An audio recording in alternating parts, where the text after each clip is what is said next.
It's Laura Eubanks of Design for Serenity with your succulent tip of the day. And as promised, we are in the ever anticipated garden of the Jacobs in Chula Vista, where myself and some of my crew are setting some things to rights. I haven't been in this garden for over a year, and maintenance came to a grinding halt when Viv's had to have shoulder surgery, so everything has run amok, but we're setting it right, and I thought that this would be a great place to show you something. Who doesn't have this happening? Now, this isn't bad, is it? It's not. I mean, everything is thriving, knit together. I mean, some might even say this is pretty. Some of you might like this and feel like you don't need to do a thing. And if you're in that camp, God bless.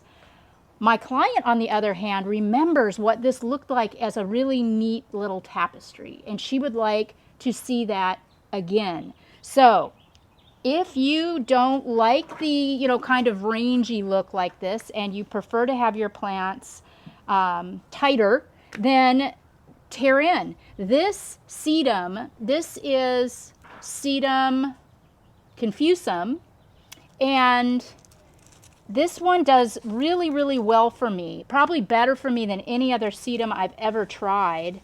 It holds up quite well to the heat. It's easily propagated. Sedum confusum, if you want to give it a try. I'm going to pull it out of here, though. I don't use this in my tapestry installations anymore for this very reason, because it does tend to get rangy rather quickly. So, I just don't use it. And remember, start somewhere, just start digging in, and as you feel compelled, lean back and look and get your bearings. You're going to find that you know what to do. You just need to get in there and start doing it. Oh, look, see, look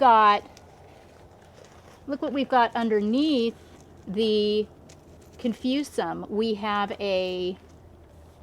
what is this? Ruchia. Yeah, we've got Ruchia. Now, Ruchia is another one of my favorite ground covers. Look at how much tougher this is. It's just more leathery.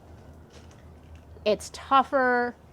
And I'm not feeling it as a combo plant with the confusum. I don't think that complements at all. So I'm going to make a decision, and my decision is to pull out the confusum and let the Ruchia dominate. It sounds like a Harry Potter spell. What? Sedum confusum. Oh, sedum confusum. Hey, I don't make where I like the Ruchia and want to encourage it, I don't like this part of it right here. I feel like it's really kind of eating these beautiful little, what I think are superbums. So I'm going to come in and cut this Ruchia, which you can absolutely use as cuttings. So I can plant it elsewhere. But yeah, I'm cutting back as far as I can because I don't want to see it. You want to make judicious cuts.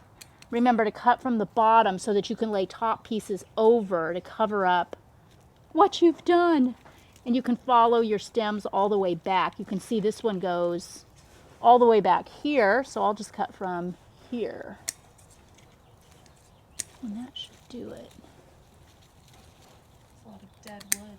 Yes, a lot of dead wood. Look, we've got some nursery action happening here. A threefer on that one. How fun, how cute. Okay, now this is a plant that I think you should look for and buy just so that you can say its name. Some of you may remember that this is Crassula lycopoidioides. Remember that one? Lycopoidioides. And it's a fun plant, but it also has the potential to get quite rangy, so I have stopped using it in my installations because of that. So we're going to pull it out and see what we're left with.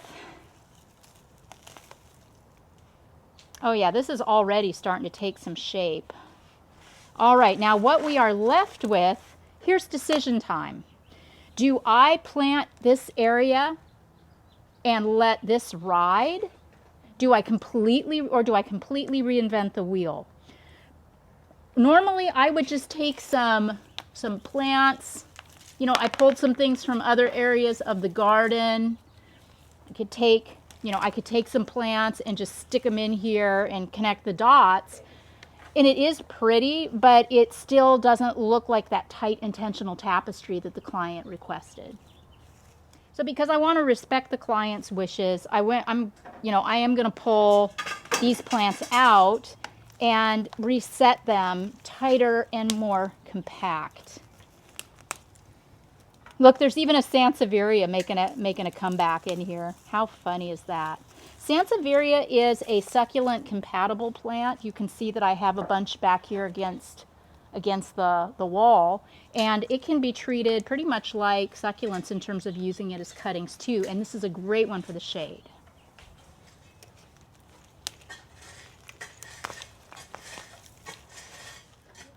Oh yeah. Thank you. That was hysterical.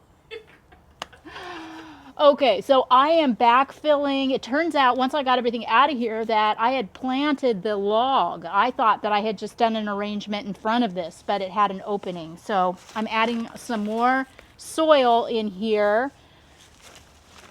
Also, new information has come to light that Hannah Margaret actually planted this originally. I did not remember that. Hannah couldn't have been more than 16 when she did it, so kudos to Hannah. She is quite the little designer.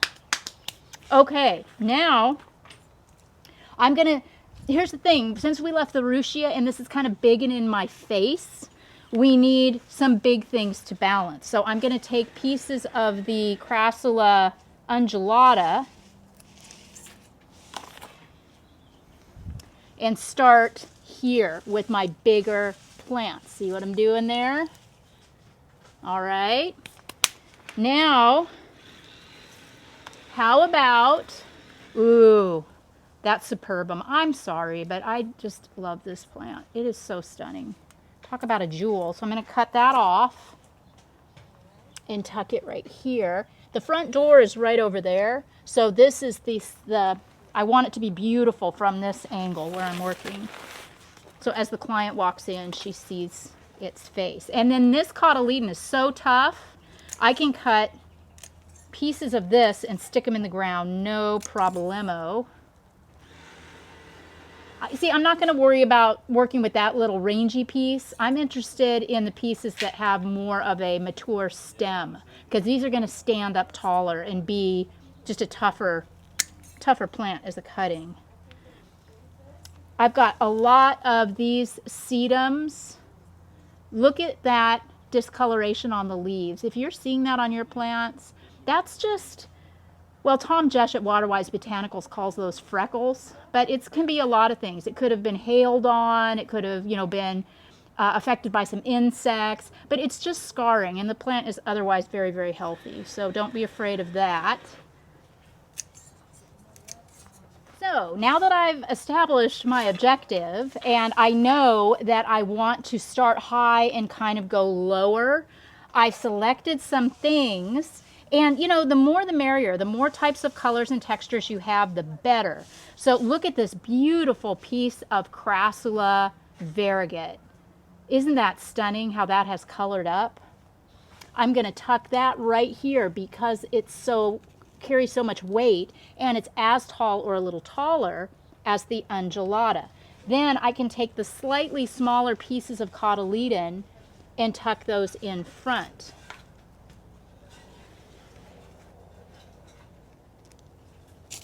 So what I'm doing in essence is I'm, texturally breaking it up so it's very tapestry-ish looking, and then I need to anchor, because if I let this go, this is all going to fall.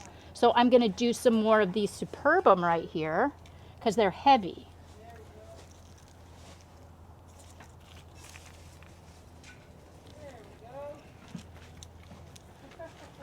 Yes. Oh, that's so pretty. I am feeling that. Then this little area right here of wood, I'm going to pop these little pieces of Crassula platyphylla. These turn very burgundy when stressed. So I'm already excited about that. And they stay pretty low profile, so I think just tucking a bunch of those in here is going to be just the thing. Oh yeah, that's great. That looks really, really cute. And so now I clearly have a path where when I started this, I didn't have the slightest idea where this was headed. So now I know I'm just going to keep tucking in plants as we go, like candles in a birthday cake. Taller ones in the back, shorter ones in the front. We got this.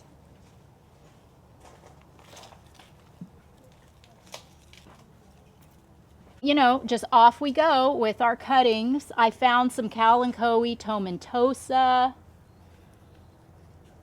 and some blue pearl, so we can kind of mix it up a bit. That's the beauty of the tapestry, is we've got lots of different colors, types, and textures going.